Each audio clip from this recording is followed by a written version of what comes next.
নমস্কার বন্ধুরা, মুনমুনের পাঁচফোড়ঙ্গে সকলকেই স্বাগত। রায়তা আমরা খেতে সকলে ভীষণ ভালোবাসি, আর আমরা রায়তা বিভিন্ন রকমের জিনিস দিয়ে বানিয়ে থাকি। তবে আজকে আমি রায়তা বানাবো সম্পূর্ণ নতুন একটা স্বাস্থ্যকর উপাদান দিয়ে, যেটা হলো মাখানা রায়তা বা লোটাস সিড রায়তা। এটা খেতেও যেমন একটু নতুনত্ব লাগবে আর টেস্ট কিন্তু সম্পূর্ণ আলাদা। তাহলে আসুন শিখে নিই লোটাস রায়তা বা মাখানা রায়তা। আমি দই নিয়েছি এখানে 2 কাপ, যেটা ওজনে হচ্ছে 200 গ্রাম। বেশ ভালো করে দইটাকে প্রথমেই ফেটিয়ে নিচ্ছি। আপনারা ইচ্ছে হলে মিক্সির মধ্যেও কিন্তু এটাকে ফেটিয়ে নিতে পারেন, তবে বেশি ফেটানোর কোনো দরকার নেই।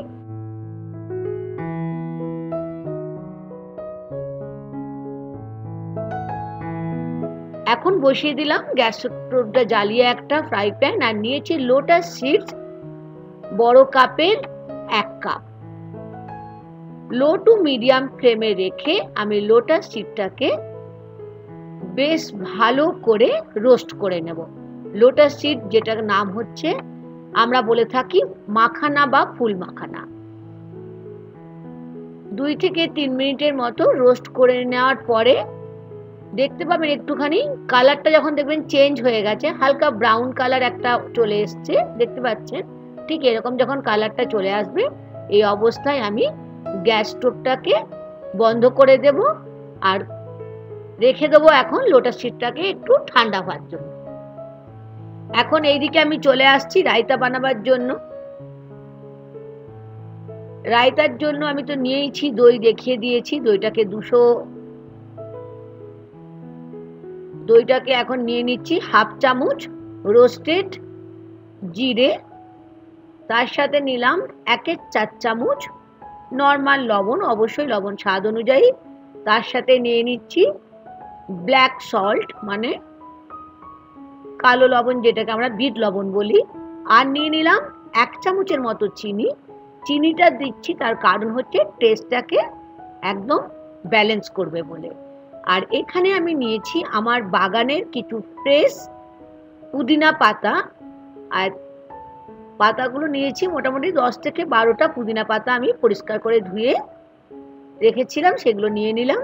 পুদিনা পাতা যদি আপনারা না পান তাহলে ধনে পাতাও দিতে পারেন, তবে চেষ্টা করবেন পুদিনা পাতা দিতে। ঠিক এরকম ভাবে ছোট ছোট পাতলা পাতলা করে আমি কেটে নিচ্ছি। পুদিনা পাতা দিলে টেস্টটাও ভীষণ ভালো লাগবে আর খেতেও দারুণ লাগবে, কারণ মাখানার সঙ্গে আর দইয়ের সঙ্গে পুদিনা পাতা খুব ভালো টেস্টি হয়। এখন নিলাম একটা কাঁচা লঙ্কা। কাঁচা লঙ্কাটা দেখলেন কেমন স্লিট করে নিলাম, আর এখন ভেতরে যে বীজগুলো আছে সেই বীজগুলো দেখুন ঠিক এরকম ভাবে বের করে নিচ্ছি, যাতে রায়তাটা আমাদের ঝাল না হয়। বীজ বের করলে কি হবে, ঝাল হবে না, খেতে কিন্তু টেস্টি হবে। কাঁচা লঙ্কার যে একটা ফ্লেভার থাকে সেই ফ্লেভারটা পাওয়া যাবে।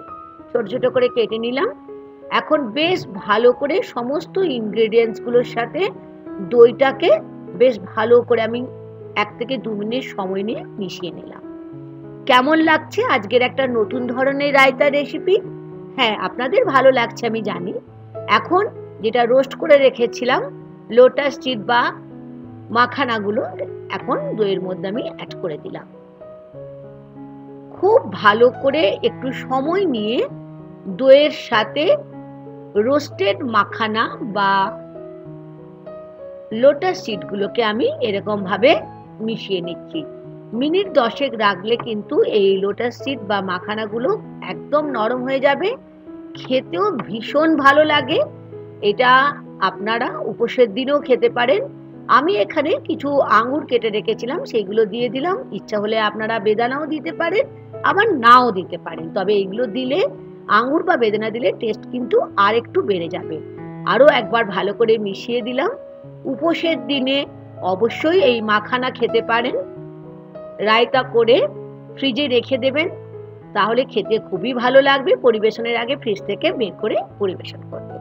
আশা করি আজকের রায়তার রেসিপি, মাখানা রায়তা রেসিপি আপনাদের ভালো লেগেছে। ভালো লাগলে দেখতে দেখতে লাইক করতে ভুলবেন না, আর শেয়ার করে নেওয়ার অনুরোধ থাকলো বন্ধুদের সাথে। আজ এই পর্যন্ত বন্ধুরা, থ্যাংক ইউ।